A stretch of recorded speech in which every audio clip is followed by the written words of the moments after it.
everyone, welcome back to Philosophical Jew. This is David Chaim, and I want to first start off by saying thank you all for such an unbelievably uh, larger response than I was respecting to my previous video. Thankfully, I've had quite a few people reaching out to collaborate, and people who want to get their stuff out there. So, whoever reached out to me, please do not give up on yourself and make sure that you are contributing to the Jewish space, to the YouTube philososphere, as I like to call it. We need all the voices we can get. Now, without further ado, there is a topic I want to discuss today, which is a topic that's been very near and dear to my heart for quite a while. The topic is a tough one for me to talk about. A tough one for me to talk about because it blurs the line between my gratitude to my parents for coming to this country and trying their best to ensure that I have a proper Jewish education, to ensure that I had the resources I needed to become a flourishing Jew, to become an educated person, having fled the Soviet Union, Uzbekistan, to come here for safe haven. They really tried their best to provide me with a positive education. Unfortunately, as much as they could have tried, I don't think they were really prepared for what the educational system is like here in America. I don't think they were prepared for the realities of American Jewry. That being said, I've been in all types of Jewish day schools, yeshivot as we call them. I've been in an ultra-Orthodox one, in a modern Orthodox one, in one tailored for people who are, shall we say, finding their way back to Judaism. And I've been in the yeshivish world. I've had familiarity with the more Hasidic sects. My education was well-rounded in diversity. Unfortunately, all these diverse day schools shared virtually one thing in common, and that was the belief that outside knowledge, insofar as it ever has anything useful to say, is only useful for corroborating the divine truth, as they put it, of the Torah. Now, I put divine truth in quotations not because I do not believe the Torah is divine and is a divine truth. I put divine truth in quotations because of the way these institutions have defined divine and defined truth are truly sad. I think I would say that it's truly sad. And I'll give you just a few things that I was taught in yeshiva, in Jewish day school, that are reflective not of places of higher education which respond well to all areas of wisdom and knowledge, but are examples of places which are afraid of losing something that they don't need to be scared will be lost, afraid of the, how do I say this, afraid of the afraid of the lack of response they would have should people choose to pursue more worldly knowledge. I can say with confidence that in each place that I have visited in my educational career, or my educational upbringing, I don't really have a career in education, was most likely lacking in the capacity to answer questions that would be brought about by pursuing the things that I like to pursue, such as philosophy and theology and science, psychology and whatnot. And I think that I'm going to start by elaborating on something, if you, like me, went to a Jewish day school your whole life, have probably heard, especially if it's more on the right-wing end of the spectrum. You have likely heard that learning philosophy is forbidden, except to a select few in the world of Judaism. This is an unfortunate battle we have been fighting for far too long. It's a battle which is unnecessary, It's a battle which is fought by people who are scared of philosophers, who are scared of outside ideas. And it's almost like you have to imagine um, a hunter who is experienced in who has been part of the hunt for a very long time. He's faced off every animal, every danger. The thrill of the hunt gets to him is his for the taking. He does not feel fear in the way most of us would feel fear in the eyes of a lion or in the eyes of a bear and whatnot. He either has no fear or he has utilized the fear appropriately. This is someone in my mind who is capable of holding their religion steadfast and their faith steadfast while accepting knowledge from the outside world. However, what the yeshiva world that I have grown up in has done, in my opinion, and in my view, unfortunately, what they have done is they've become so scared of the hunt that they have forced everyone to stay away from the forest and the jungle. As we know, there is something to the fact that exposure to scientific realities and philosophy does seem to be the excuse of those who no longer believe, so to speak, or who no longer practice, have for why they are no longer religious.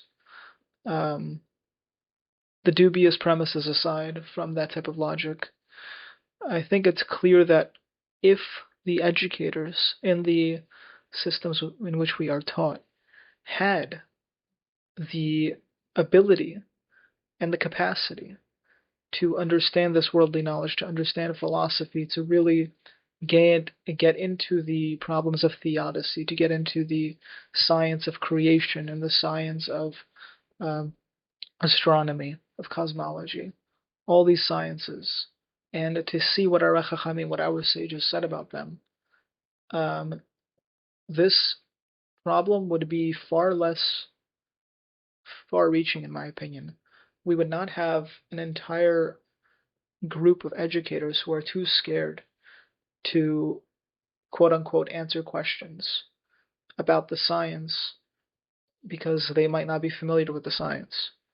We would not have an entire array of people leaving the Jewish faith because they just don't see anything in it for them. And now I know this has been all conjecture based. This is just my experience. You don't know who I am. You have very little reason to trust my experience. What I'm saying may shock you. I want to point your attention to something, however. I have here with me a book, Truth from All Sources, a book by a 19th century rabbi, Rabbi Eliyahu Benamozegh.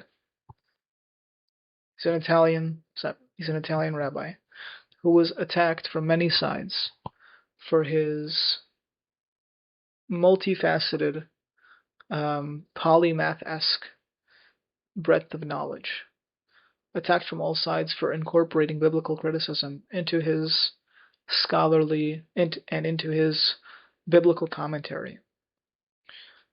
By no means was he a reform or conservative rabbi. This was somebody who held the tradition together, a revered Talmid Chacham, a sage. He was able to take truth from everywhere he saw it, from the Gospels, from the Torah, from science, right, from the Quran. He was not afraid of any of these books. In each of them, he found something worthwhile, while still believing the Jewish tradition holds something very, very unique, something that we dare say is divine and unique to us. This entire book was written as a defense of his position to be able to do so. This is one part of the problem that we have in our society. The fear of learning. This is a book by Rabbi Yom Tov ibn Falaquera. This is not a book on philosophy. It's a book on self-reflection, meditation, how to live a good life, essentially. In the beginning of the book, in the beginning of this book, there is an introduction around the permissibility of learning philosophy, written by Rabbi Yitzchak Berdugo,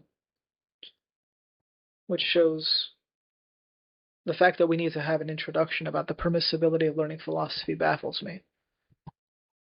And this amazing book, Understanding Chazal, an excerpt taken from Rabbi Avraham ben HaRambam, the son of the Rambam, the son of Maimonides. He has a book called The Guide of Serving God, and this is an excerpt from that book. In this book, he says, and I will read to you something very simple. You should know, for it is your duty to know, that anyone who wishes to uphold a known theory and admire its author by blindly accepting it without proper analysis or verification of its truth is considered to possess a deficient character trait. This mode of conduct is forbidden according to the way of the Torah and is not an intelligent approach.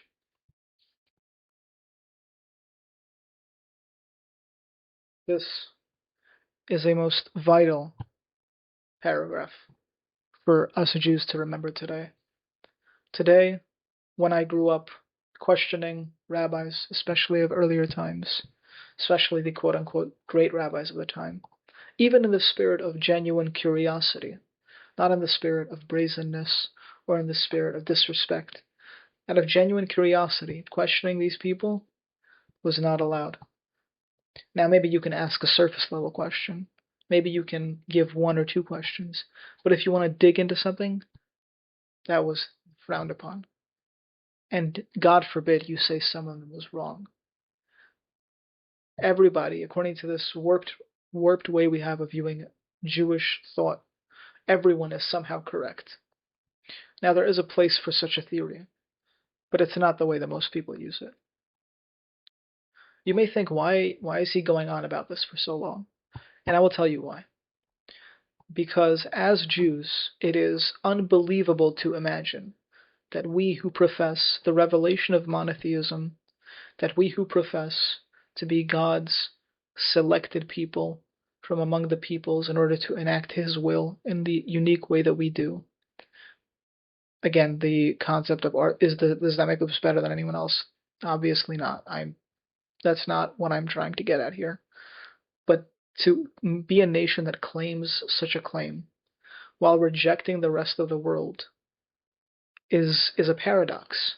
We cannot possibly be the nation chosen to integrate the world into the divine will if we completely reject the world. It's not done. As you know, the Jewish mission is not to proselytize and have everyone convert to Judaism. There are basic fundamentals that we as a people believe the Gentile world ought to embody. They boil down to seven commands. But that's all. And they're pretty basic commands. This is something that's truly gnawed at me for my whole life. Now you might know me from my moniker, Philosophical Jew. But I am not trained in philosophy. Philosophical Jew is the name I chose for myself because of the original meaning of the term philosophy, the non-academic background of philosophia. Philo, love, Sophia of wisdom. I resonate with this name because I like to think that I love wisdom. It's almost like I can't help it. I enjoy reading all this worldly literature. And this worldly literature was off limits to me for much of my life. Everything that I know now. And I try very hard to make sure that I don't blind myself in the matters that I know. I know because of my own research, because of my own communications, and I credit yeshiva with giving me a few tools to do this, but the bulk of my knowledge is my own. From my own efforts, I should say. I have very many people that I'm grateful to on YouTube and in life who have guided me on the right paths. Now, this is an even bigger problem than it might seem, because it would be one thing if the Jewish people who I learned from we're familiar with our own Jewish studies. However, this is unfortunately truly not the case. And to make it as simple as I can, the Jewish people that I know, the people that taught me in my yeshivot, I can maybe count on one hand the amount of them that have read through the entire Bible, the entire Hebrew Tanakh, the Hebraic Bible. It boggles my mind. These people will take years of their life to read the entirety of the Talmud, completely forgetting about our prophets, the people who we believe to have divine revelation. Now, I want to stop for a moment in reminiscing negatively about the past, and I want to read something to you, things that I think are very important. I'm bringing out this series because it's important for me that if a Jew feels like it is forbidden to learn philosophy, if a Jew feels like it is forbidden to understand the science of their time, and that they must disbelieve in it, I feel very strongly that they must know this is not the Jewish way. The Jewish way has been and always will be to embrace the findings of the world and utilize it in the service of God. This is something that we never gave up, but we have momentarily forgotten, that many of us have momentarily forgotten. I'd like to read for you some of Rabbi Eliyahu Benamozegh's responses to accusations of heretical knowledge. I believe, says Rabbi Eliyahu Benamozegh, that it is impossible to penetrate the depths of the meaning within the Torah and everything that it contains, all its features and elements, without some degree of knowledge of every scholarly discipline. A polymath to truly grasp the Torah. And a further quotation. In my opinion, our rabbis in the past never disdained secular scholarship. On the contrary, they respected and honored it and devoted themselves to it. Two more quotations. In response to the battery of attacks and criticism directed against the Torah, we have no choice but to exploit every type of learning in its service. And the final one. The members of the Sanhedrin, the Jewish court of law, were bound to not to let any science, real and fictitious or conventional, escape their knowledge, magic and language included. How was it possible to find 70 qualified scholars at all times, unless learning was common among the people?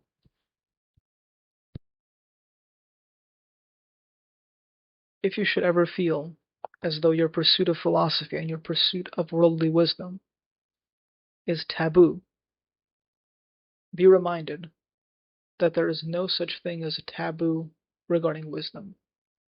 That everything that you were warned against comes from fear of losing the Torah. The Torah cannot be lost.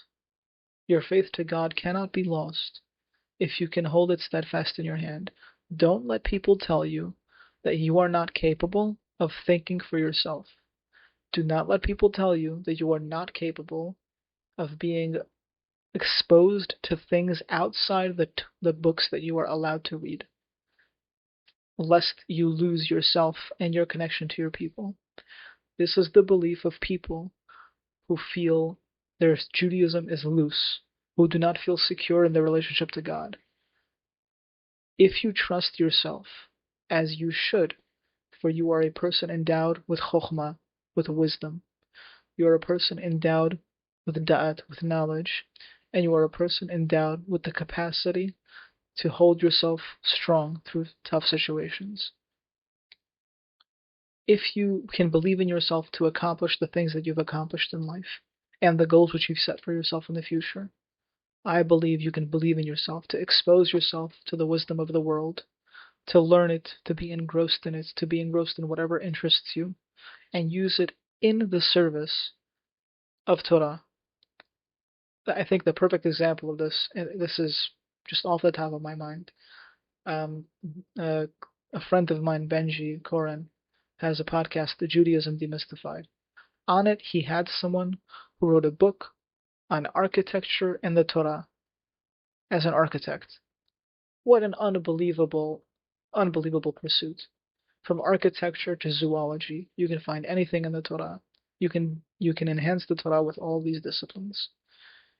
This is but a brief series of messages I will impart before getting into the philosophical topics in the YouTube philososphere. My first topic will be limited theism, specifically Philip Goff's brand of it.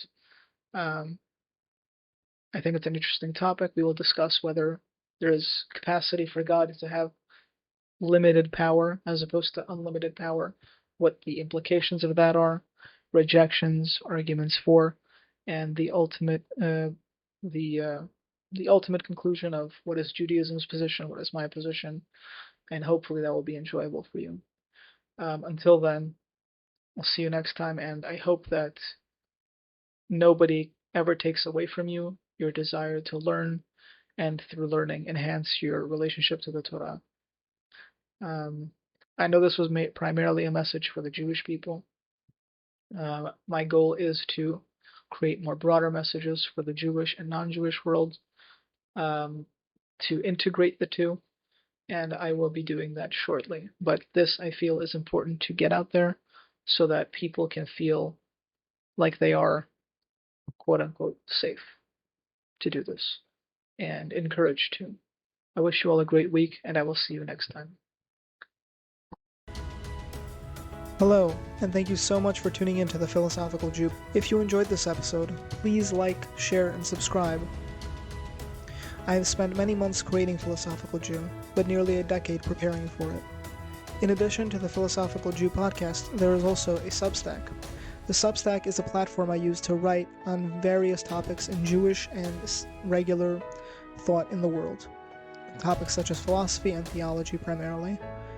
If this interests you, check it out at philosophicaljew.substack.com. Additionally, you can find me on Instagram at @aphilosophicaljeww, and on X as @aphilosophicaljeww, and on Spotify for the audio versions, and on YouTube for the video versions of the podcasts. Occasionally, I do reaction videos, and have a few more coming up. If you enjoyed this content, please consider supporting me on Patreon. The link will be in the description. Have an amazing day.